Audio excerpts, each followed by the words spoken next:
gusto que está aquí en el estudio Alberto de la Fuente, él es el director general de Shell aquí en México. Alberto, gracias por estar aquí. Muchas gracias, Rodrigo. Muchas gracias por invitarme y muy buenos días a todo tu auditorio. Oye, pues muy interesante el momento que vive México y una empresa como Shell que está entrando fuerte y además muchas noticias muy relevantes. ¿Cómo está Shell hoy en términos del número de estaciones de servicio que tienen en México y el negocio que tienen en nuestro país? Sí, muchas gracias otra vez, Rodrigo, por la oportunidad.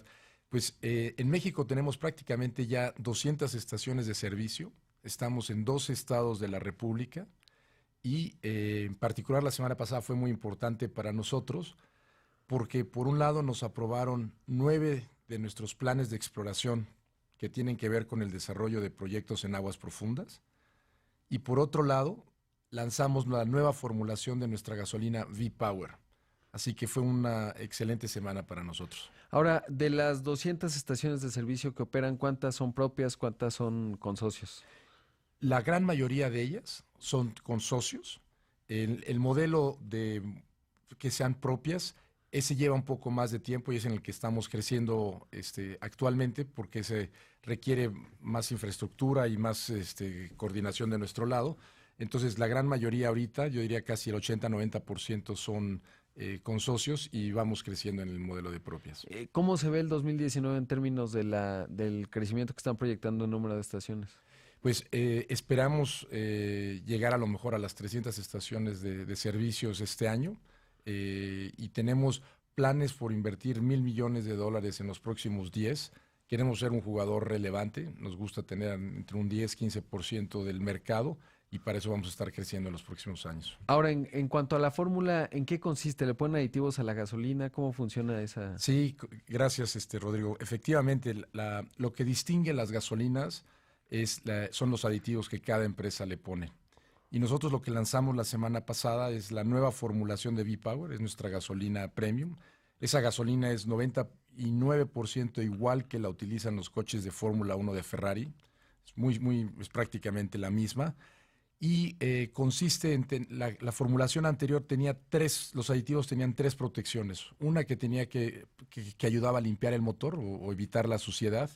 La otra ayudaba a evitar el desgaste del motor y la otra ayudaba a evitar la corrosión de las partes metálicas del motor. Agregamos un cuarto aditivo que tiene que ver con la fricción. Disminuye la fricción y eso mejora el rendimiento del motor. Así que ahora nuestros aditivos tienen estos 4 componentes que hacen que sea la mejor gasolina premium en México. ¿Cómo responde el mercado mexicano, sobre todo porque ha sido un 2019? Pues empezamos con el tema de la escasez de gasolina, fue complicado, supongo que es un reto importante para una empresa como ustedes. ¿Cómo responde el público? Porque pues hay mucha sensibilidad en el precio de la gasolina, ¿no? Todo el tiempo Sí. vemos el asunto del IEPS, etcétera. ¿Cuál ha sido la experiencia de ustedes? No, mira, es correcto, pero lo que nosotros hemos visto en México es que el consumidor mexicano es un consumidor muy sofisticado, es un consumidor exigente, es un consumidor entendido y eso nos ha permitido pues competir con nuestros demás, con las demás empresas y el consumidor mexicano se va dando cuenta y le da valor al nivel de servicio, le da valor a la calidad del producto, a la condición de las estaciones de servicio y eso nos ha venido a permitir venir creciendo. Nosotros, por ejemplo, acabamos de abrir una academia para preparar a los especialistas de las estaciones de servicio. Invertimos más de $1 millón en esta academia que lo que busca es que nuestros especialistas que están atendiendo a nuestros clientes en nuestras estaciones de servicio estén excelentemente bien preparados. Y eso lo puede distinguir al consumidor mexicano. Que eso es muy interesante, ¿no? Porque pues el punto de contacto con los clientes es justamente el despachador, la persona que está ahí, pero muchas veces durante mucho tiempo incluso no se les paga, no tienen salario, reciben nada más las propinas, etcétera. ¿Cómo han enfrentado esa parte? Porque sin duda es pues un cambio de cultura, ¿no? Para Sí. ellos y sobre todo en un ecosistema el de las estaciones de gasolina, pues de márgenes relativamente pequeños, en fin, ¿cómo ha sido ese componente? Pues mira, ha sido un proceso muy interesante. Los especialistas están felices trabajando con nosotros. De entrada, todos, absolutamente todos, ya cuentan con un seguro social, que antes eso no ocurría. Los uniformes son uniformes muy buenos, bonitos, han subido sus ventas. Así que encontramos unos especialistas muy entusiasmados. A mí me toca participar alguna vez en estos centros de capacitación y pues tienen muchísimas ganas y la verdad es que es gente que está ahí al rayo del sol o bajo condiciones climáticas complicadas. ¿Ganan por comisión? Eso siempre me he preguntado. En el esquema de ustedes, ganan por comisión? Es decir, si venden más dentro de su bomba, ¿ganan más o es un salario fijo más las propinas? Es correcto, salario fijo más Ah, propinas. qué interesante. Por otro lado, ¿cómo se ve, sin polemizar demasiado, pero esto que al rato el presidente, junto con el procurador del consumidor, pues va a decir cuáles son los precios de la gasolina? Creo que han ido mejorando poco a poco porque pues no tomaban en cuenta la distancia que hay entre el centro de distribución y la estación de gasolina y eso pues tiene variación en el costo del transporte, más platicando con algunos gasolineros no tan grandes como ustedes, pero pues decían, pues también hay mucha incertidumbre, ¿no? Porque si tuviste escasez al principio, pues ¿qué te garantiza que no? ¿Cómo ven esa parte?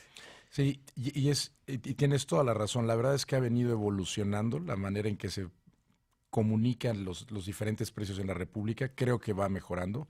Eh, Tienes razón, al principio incorporaban, por ejemplo, los precios de frontera, los precios del Golfo, que entrada los precios en la frontera pues tienen un tratamiento fiscal distinto, los del Golfo tienen menores costos de logística.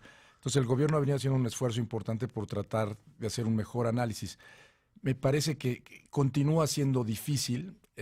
Yo creo que lo que irá pasando es que esta información irá siendo más relevante a nivel local, porque finalmente como consumidor a mí poco me dice que la gasolina esté más barato acá en Yucatán, porque yo cargo finalmente en la Ciudad de México y creo que el gobierno está trabajando justamente para que la información sea a nivel local y que la gente finalmente pueda decidir en función del precio, en función de la calidad de la gasolina, en función de la estación de servicio, en función de la conveniencia y creo que por ahí se va orientando la conversación. Para Shell, hablando de gasolinas, ¿en algún momento podrían llegar a importar producto directamente o están pensando en el esquema simplemente de aditivos?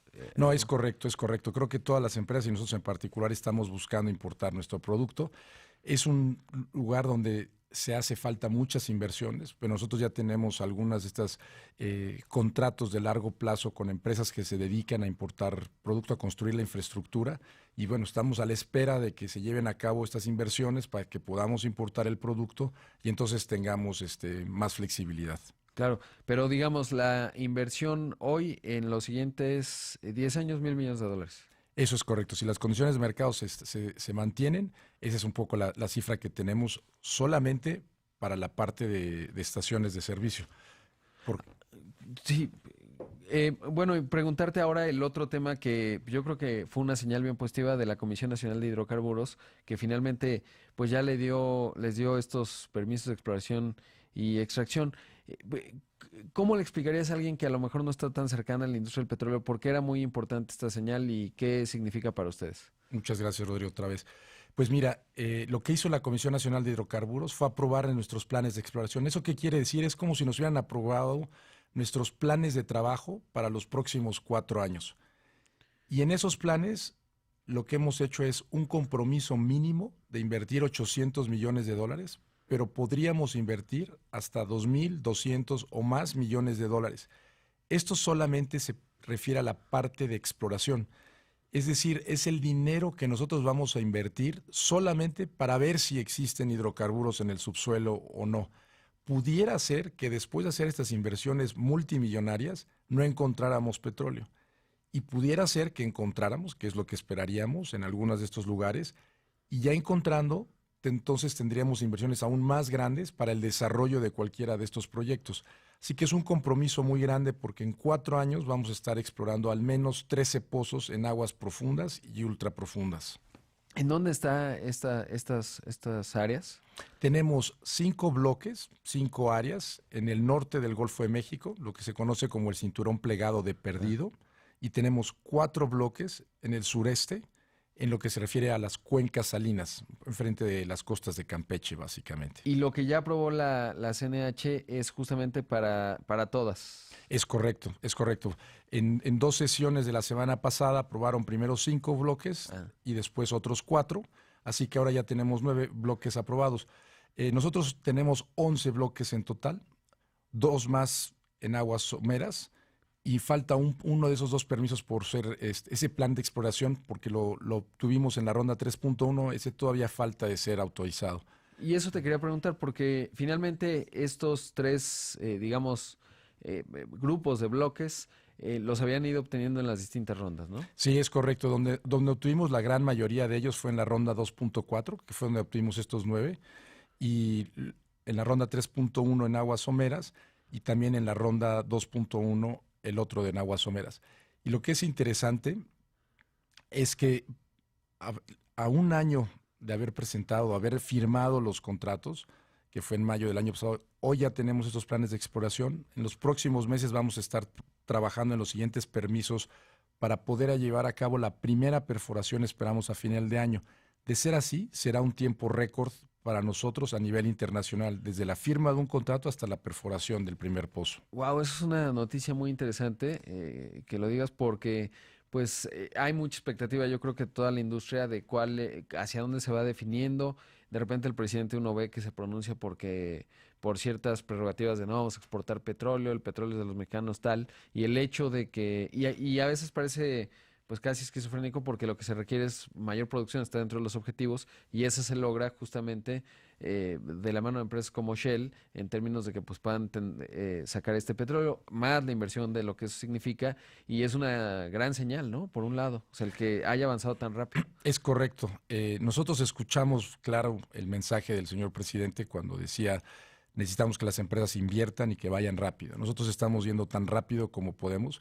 Vamos a tener en México la campaña de exploración más grande de Shell a nivel mundial, en términos de números de pozos que vamos a estar explorando, porque solamente tenemos 4 años para llevar a cabo estos planes de exploración que nos aprobó la Comisión Nacional de Hidrocarburos. Y nosotros tenemos la confianza de que al llevar a cabo estos planes de exploración tendremos que hacer inversiones adicionales. Entonces tenemos que ir lo más rápido que podamos y bueno, invirtiendo con todo, con mucha confianza en el gobierno. Y eso ayudaría mucho. Estoy hablando esta mañana con Alberto de la Fuente, el director general de Shell en México, sobre todo porque en este cinturón plegado de perdido, pues viendo lo que ocurre del otro lado de la frontera, pues son campos que uno pensaría que les va a ir muy bien. De hecho, si no, no hubieran participado, ¿no? Una empresa con tanta experiencia como Shell.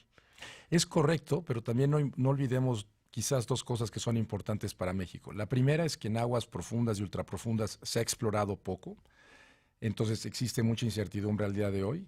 Y la segunda, que existen 4 veces más probabilidades de fallar, de encontrar un pozo seco, que encontrar un pozo exitoso.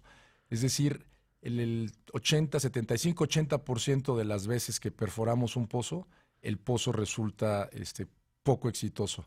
Y es carísimo, ¿no? Efectivamente. O sea, que esto, qué bueno que lo mencionas, Alberto, porque pues cuando se piensa, Pemex tiene dinero o no tiene dinero, es decir, porque hay lógica en haber hecho las rondas y porque hay lógica en que una empresa como Shell tome ese riesgo y extraiga ese petróleo, pues porque Petróleos Mexicanos no tiene los montos, digamos, para correr el riesgo de que inviertes $800 millones y en una de esas no te dio nada. Nada más hay que revisar, digamos, el tema de las calificaciones que tiene que ver con cómo están las finanzas de Pemex, ¿no? Yo creo que ahí hay un gran papel del sector privado. Sí, totalmente de acuerdo contigo. Yo creo que ni Pemex ni nadie lo puede hacer solo. Es decir, en esta industria estamos acostumbrados a competir y a colaborar y siempre buscamos trabajar con socios. De hecho, nosotros en 2 de estos bloques somos socios con Pemex y sí creemos que este modelo a Pemex le permite hacerse de tecnología, hacerse de capital, de conocimiento, y es un modelo probado a nivel internacional.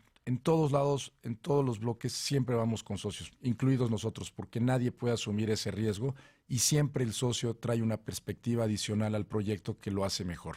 Por supuesto. ¿Qué quedó, digamos, de las rondas que ya no se dieron hacia adelante? ¿Hay todavía buenos recursos, digamos, allá afuera para que más empresas pudiesen participar y aumentar las posibilidades de que México aumente su producción petrolera? Sí, sí, sin duda, Rodrigo. Y es más, yo diría que bajo el esquema de farm outs, que fue justamente la licitación que ahora se canceló, bajo ese esquema, pues habría también muchísimas más oportunidades. Y es importante recordarle al auditorio que nosotros estas áreas que tenemos para explorar, al término de los 4 años, en función del éxito y en función de qué tanto hayamos explorado, regresamos esas áreas al Estado o parte de ellas y eso permite al Estado volverlas a poner en rondas de licitación futuras. Es decir, el campo es enorme. Pudiéramos tener rondas de licitación continuas por los próximos 10 años, que esto seguiría adelante. Y de hecho, eso sería lo ideal, que este círculo virtuoso continuara en el tiempo para que no tuviéramos caídas en el tiempo por no tener rondas de licitación. Ahora, ¿cómo se ve desde un punto de vista regulatorio? Es decir, para Shell, ¿cómo están viendo el panorama? Porque vimos los cambios en la CRE, obviamente, es un árbitro también muy relevante. La CNH pues ya dio esa señal. ¿Cómo están viendo el panorama en eso? Porque además se requiere, pues por el monto de inversiones, mucha certeza en que los millones de dólares que se ponen ahí, pues están en un marco jurídico muy claro, ¿no? Es clave el rol de los reguladores. Necesitamos reguladores fuertes, reguladores independientes, reguladores que permitan tener un piso parejo. Eso es lo que hemos encontrado hasta el día de hoy. Sin duda, la regulación siempre se puede mejorar y además la regulación cambia en el tiempo. Las áreas de oportunidad en regulación tienen que ver más con ir adecuando el marco conforme se van dando el desarrollo de la industria. Pero tener órganos reguladores fuertes y predecibles como tenemos al día de hoy es fundamental para que la iniciativa privada pueda invertir en México. Alberto, ahora me contabas que tienes experiencia, has estado en Medio Oriente, en Australia, me parece, en varias geografías, porque siempre, lo digo, pues las empresas petroleras operan en países muy complejos. ¿Cómo se ve México desde tu experiencia internacional y con toda la trayectoria que tienes en el sector energético? Estamos muy optimistas por el desarrollo de nuestros proyectos en México. Queremos realmente convertir a México en un referente de nuestros proyectos a nivel internacional. Por ejemplo, en el tema de estaciones de servicios, el día de hoy México es uno de los 5 mercados donde estamos creciendo y en los próximos 10 creemos que México va a estar en el top 5, top 10 en lo que tiene que ver estaciones de servicios. Y todo lo que tiene que ver con exploración, como te comentaba ahorita, es donde vamos a estar explorando más a nivel internacional. En toda nuestra cartera es México donde vamos a estar haciendo más inversiones el próximo año. Y también queremos que México se pueda convertir en uno de los 5 países más importantes para nuestro negocio en aguas profundas en los próximos 10 años. Así que plena confianza en México. Por último, preguntarte, Shell obviamente tiene refinerías, ¿dónde están y cómo funciona el negocio de la refinación? El negocio de las refinerías es un negocio muy complicado, es un negocio de márgenes muy pequeños, que requiere mucha escala, que requiere esta capacidad de estar mezclando diferentes productos dependiendo de lo que se necesite en el mercado en ese momento. Nosotros contamos con 15 refinerías, tenemos varias en el Golfo de México y varias a lo largo del mundo. El modelo ha venido evolucionando a un mercado donde necesitas refinerías muy grandes que puedan manejar diferentes productos y que estén cerca de los diferentes mercados para poder competir a nivel internacional. La verdad es que es un mercado muy competido. Muy competido, ¿verdad? Y sobre todo que en la zona del Golfo pues hay muchísima capacidad instalada. Te lo pregunto porque es la típica pregunta, pero saberlo de alguien que conoce tanto como tú. ¿Ha habido nuevas, digamos, en esta zona del mundo, nuevas refinerías? Pienso en la región Norteamérica. Recientemente no, lo que ha venido es habiendo mucha reconfiguración. Nosotros, por ejemplo, tenemos una refinería en sociedad con Pemex, Deer Park, Ajá. y es una refinería en la que constantemente estamos invirtiendo para que esa refinería pueda continuar compitiendo con el resto de las refinerías. Sí, un negocio complicado. Complicado. Pues ahí está, Alberto. Te agradezco mucho que hayas venido esta mañana. Enhorabuena por la buena señal de la CNH y sobre todo, pues lo que ves que coincide con lo que aquí nos cuentan otros líderes de empresa como tú, como ustedes en Shell. Y sobre todo, pues qué bueno que haya esta perspectiva positiva de México, porque al final los números ahí están, ¿no? Es decir, uno pensaría que hay mucho espacio todavía para nuevas estaciones de gasolina, más las que ya existen, y para que el consumidor mexicano pues encuentre diferenciadores y cada vez mejor servicio, que de eso al final se trata todo este asunto. Es correcto. Creemos que tenemos la mejor formulación para la gasolina en México, el mejor servicio, y vamos a estar invirtiendo $800 millones para arrancar en el tema de explorar en aguas profundas en México. Te agradezco mucho que hayas estado aquí esta mañana. A ti, Rodrigo, muchas gracias. A ti y a todo tu auditorio. Muy buen día. Buen día. Ahí escuchamos a Alberto de la Fuente, el director general de Shell en México.